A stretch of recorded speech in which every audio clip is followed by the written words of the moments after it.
This is the Murli of the 20th of October 2025.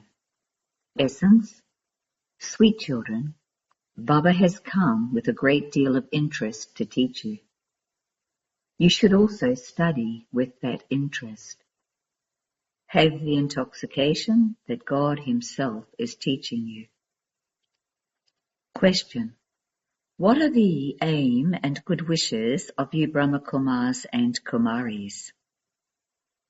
Answer: Your aim is to establish a kingdom of happiness and peace in the world, once again, by following Srimad exactly as you did 5,000 years ago in the previous cycle. Your good wishes are that the whole world will be granted salvation by following Srimad. You say with intoxication, we will grant salvation to everyone. You receive a peace prize from the Father. To change from residents of hell into residents of heaven means to claim a prize. Om Shanti. When students study, they do so in happiness. Their teacher also teaches them with a lot of happiness and interest. You spiritual children know that the unlimited Father, who is also the teacher, is teaching us with a lot of interest. In other studies, your father is separate from the teacher who teaches you. Some children's father is also their teacher who teaches them. Therefore, he teaches them with a lot of interest, because there is also that blood connection. He knows that that child belongs to him, and he therefore teaches him with a lot of interest. This Father would also be teaching you with so much interest. Therefore, you children should also study with very much interest. The Father is teaching you directly. He only comes once to teach you. You children should have a lot of interest because Baba, God, is teaching you. He explains everything very clearly. While studying, some children wonder what this is all about. This is the cycle of coming and going in the drama. But they wonder, why was this play created? What benefit is there in it? Will we just continue to go around the cycle all the time? In that case, it would be better to be liberated from this cycle. When they see that they have to continue to go around this cycle of 84 births, they have such thoughts as, why did God create such a play that no one can be liberated from the cycle of coming and going? It would be better to receive eternal liberation, moksha. Many children have such thoughts. They want to be liberated from this coming and going, from happiness and sorrow. The Father says that can never happen. It is useless to try to attain eternal liberation. The Father has explained that not a single soul can be liberated from his part. An imperishable part is recorded in each soul. Souls are eternal and imperishable. The actors are absolutely accurate. There cannot even be one soul more or one soul less. You children have all of this knowledge. No one can be liberated from playing his part in this drama, nor can anyone attain eternal liberation. Those of all religions have to come down number-wise. The Father explains, this is a predestined and eternal drama. You say, Baba, we now know how we go around the cycle of 84 births. You also understand that those who come first must take 84 births. Those who come later would surely take fewer births. Here, You have to make effort. The old world is definitely going to become new again. Because new children continue to come, Baba has to explain everything to you over and over again. Who would teach them the previous lessons? Therefore, when the Father sees the new children, he repeats the old points. All of this knowledge is in your intellects. You know how you have been playing your parts from the beginning. You know accurately how you come down, number-wise, and how many births you take. The Father comes at this time to tell you things of this knowledge. In the Golden Age, you have the reward. It is only at this time that this is explained to you. The term Manmanabhav is written at the beginning and at the end of the Gita. You are being educated so that you can claim a status. You are now making effort to become kings. It has been explained how those of other religions also come down number-wise. Everyone has to follow the founder of his religion. There is no question of a kingdom. It is just the scripture, the Gita, that has been praised a great deal. It is in Bharat that the Father comes and speaks it and grants everyone salvation. After the founders of religions have died, huge pilgrimage places are built to them. In fact, Bharat, where the unlimited Father comes, is everyone's pilgrimage place. The Father entered Bharat and granted everyone salvation. He says, "You call me the liberator and the guide. I will liberate you from this old world of sorrow and take you to the land of peace and that land of happiness." You children know that Baba will take us to the land of peace and then the land of happiness, and that everyone else will go to the land of peace. The Father comes and liberates you from sorrow. Neither does he take birth, nor does he die. The Father has come, and he will then leave again. You wouldn't say of him that he has died, or that he has left his body, as you would of Shivananda. People carry out the final rites on the departure of a soul. No rites or ceremonies, etc., have to be performed when this Father leaves. You can't even tell when he comes. There is no question of final rites, etc., being performed. The final rites of all human beings are performed, but there are no rites performed for the Father because he doesn't have a body. In the Golden Age, there is no mention of spiritual knowledge or worship. It is only at this time that such things exist. Everyone else only teaches devotion at this time. For half of each cycle there is devotion, and then at the end of a cycle the Father comes and gives you your inheritance of this knowledge. This knowledge will not go there with you. There is no need to remember the Father there, because you are in liberation. Would you have to remember him there? There are no complaints about sorrow there. Devotion is at first unadulterated, and it then becomes adulterated. At this time, devotion is extremely adulterated. This is called the extreme depths of hell. It is total hell. The Father has now come to make it into total heaven. At this time, there is 100% sorrow. Then there will be 100% peace and happiness. Souls will go and rest in their home. It is very easy to explain this. The Father says, I only come when there has to be the establishment of the new world and the destruction of the old world. It wouldn't be just the one who carries out such a task.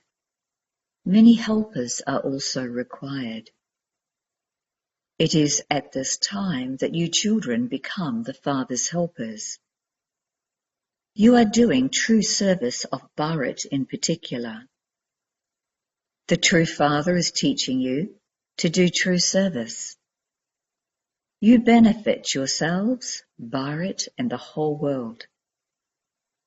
Therefore, you should be doing this with a great deal of interest. Baba grants everyone's salvation with so much interest. Everyone now definitely still has to receive salvation. This is pure pride, good wishes. You are doing true service, but in an incognito way. A soul does everything through a body. Many people ask you what the aim of the brahmakumaris is. Tell them, the aim of the brahmakumaris is to establish the golden age self-sovereignty of peace and happiness throughout the whole world. Every 5,000 years we establish peace in the world by following Srimad and claim the World Peace Prize. The king, the queen, and the subjects all claim this prize. To become a resident of heaven from a resident of hell is no small prize. Those people become very happy when they receive a peace prize, but they don't really receive anything. It is we who claim the true prize of the world sovereignty from the Father at this time. They say that Bharat is their elevated land. They praise Bharat so much. They all believe that they are the masters of Bharat. However, they are not the masters. You children are now establishing the kingdom by following Baba's Srimad. You don't have any weapons, etc. You imbibe divine virtues, and this is why you are remembered and worshipped. Look how much Amba is worshipped. However, who is Amba? They don't even know if she is a Brahmin or a deity. There are many names such as Amba, Kali, Durga, Saraswati, etc. Here too, there is a small temple to Amba. They show Amba with many arms, but she is not like that. That is called blind faith. When Christ and Buddha, etc. came, they established their own religions. Their times and dates are all known. There is no question of blind faith. Here, the people of Bharat don't know anything about who established their religion or when it was established. And this is why it is said to be blind faith. You are now worshippers, and you will then become worthy of worship. When you souls are worthy of worship, your bodies too become likewise.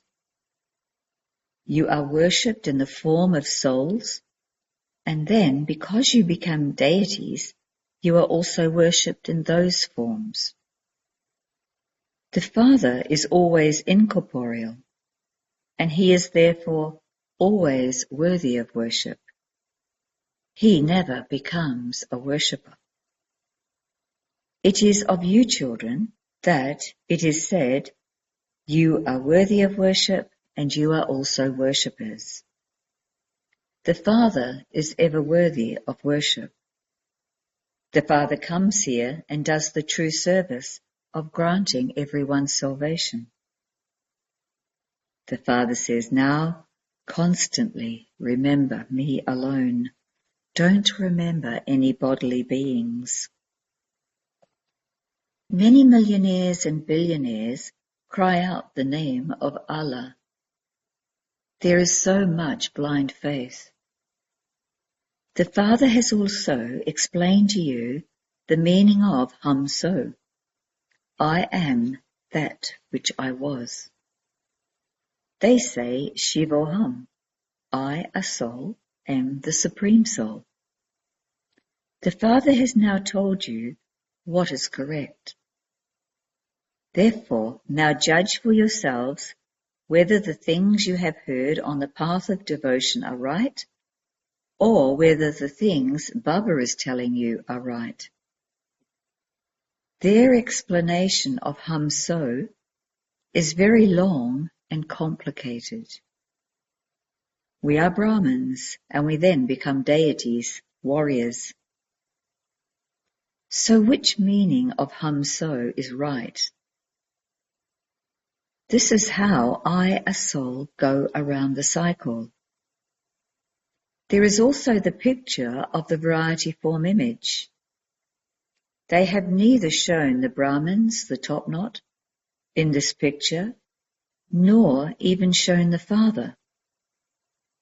Where do deities come from? How were they created? In the Iron Age, there is the Shudra clan. Therefore, how could the deity clan suddenly come into existence in the Golden Age? They don't understand anything. People are trapped so much on the path of devotion.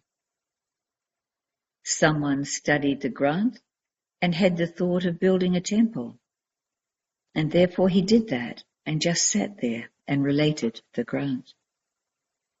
Many people go there and many become followers, but there is no benefit in that.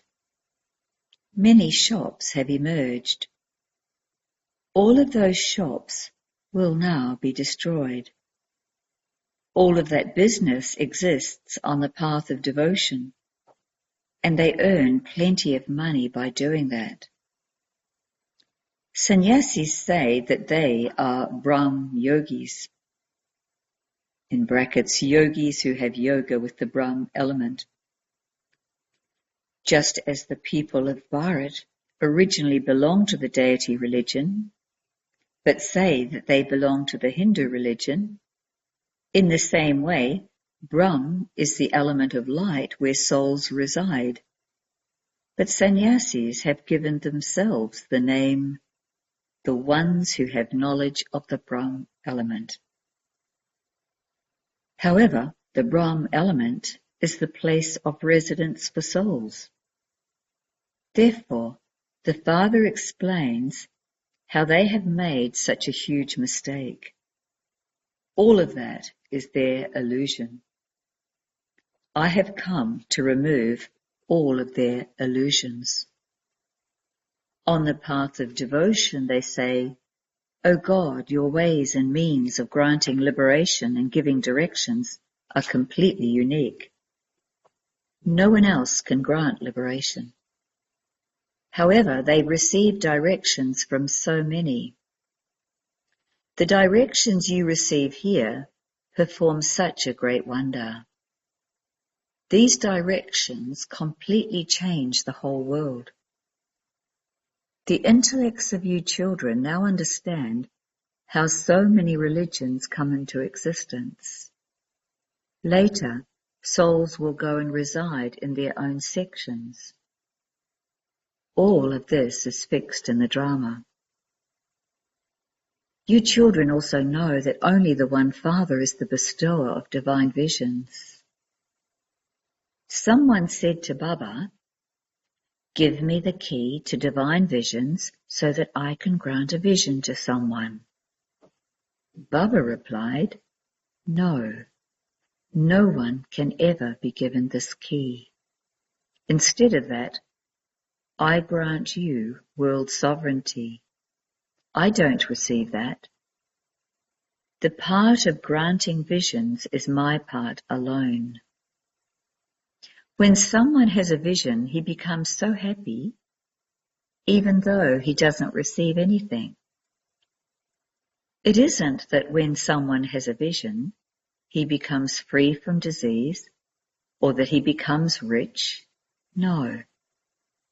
Mira had a vision, but she didn't attain liberation.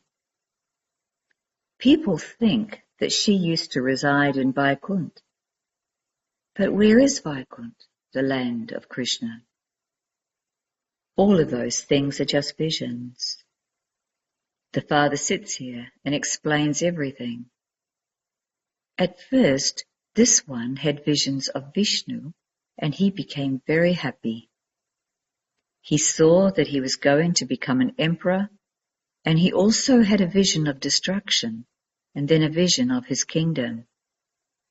So the faith that he was going to become the master of the world was instilled in him. Then Baba entered him. Okay, Baba, you take all of this. I just want the kingdom of the world. You too have come here to make this bargain. Those who take this knowledge will stop doing devotion. Acha. To you sweetest, beloved, long lost, now found children, love, remembrance, and good morning from the Mother, the Father, Bapdada. The spiritual father says namaste to you spiritual children. Essence for dharana 1. Imbibe divine virtues and do true service of Bharat by following Srimad. Bring benefit to yourself, to Bharat, and to the world with a lot of interest. 2. Accurately understand this eternal and imperishable predestined drama, and don't make any effort that would waste your time. Don't even have wasteful thoughts. Blessing. May you be constantly immortal and receive greetings as an immortal light from the Father, Deepraj. Devotees celebrate the memorial of you living Deepaks as the rosary of lights of non-living Deepaks. You ignited living Deepaks become the children and celebrate an auspicious meeting with the master of the Deepaks. Bapdada is seeing an ignited Deepak on the forehead of each of you children. You imperishable children, who are forms of immortal light, receive greetings from the Deepraj Father and are receiving the blessing of being immortal. Deepavali is the memorial of the meeting of Deepraj Deepranis. Slogan. Let I and the Father be so combined that no third person can separate you. Avyak signal. Experiment on yourself and others with your mind, with the powers of yoga. According to the present time, all souls want to see some instant fruit, that is, some practical proof. So try to use your body, mind, actions, relationships, and connections with the power of silence. By using your power of silence, your thoughts can reach any soul even faster than a wireless. The special tool for this power is pure thoughts, and with the tool of these thoughts, you can see whatever you want to see happening in a practical way. Om Shanti.